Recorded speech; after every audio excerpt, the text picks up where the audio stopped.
The right to education is a fundamental human right for everyone. It is an indispensable means for realizing other human rights, including the right to health and the right to work. Also, through education, economically and socially marginalized people can lift themselves out of poverty and develop their full potential. Education shall be directed to develop human personality and strengthen respect for human rights. Ultimately, it shall enable people to participate effectively in a free society. The right to education requires that all service, goods, and facilities of education have to be available, accessible, and of good quality.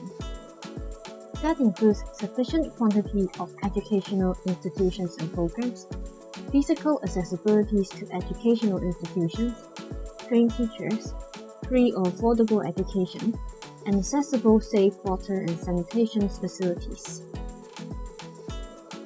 According to Article 13 of the International Covenant of Economic, Social, and Cultural Rights, everyone is entitled to the enjoyment of the right to education.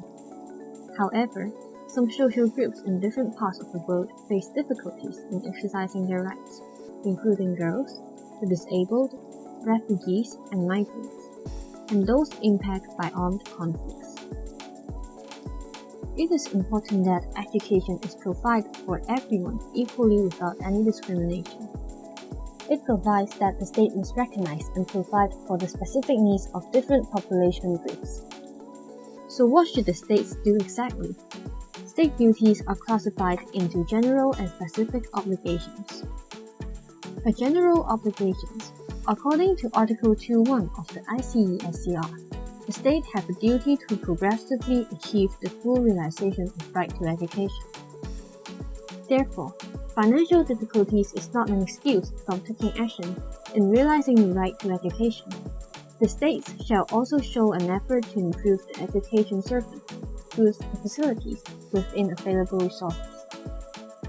Secondly, the state have a minimum core obligation to ensure the satisfaction of minimum essential levels of right to education, including access to education on a non-discriminatory basis, primary education free to all, and free choice of education without interference.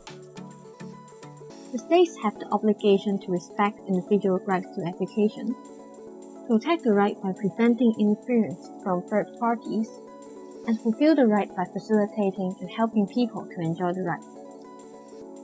As for specific obligation, Article 13.2 of ICESCR provides that the state should respect the availability of education by not closing private schools, establish minimum educational standards for all educational institutions to conform to, prevent, treat, and control disease, and ensure that communities and families are not dependent on child labor.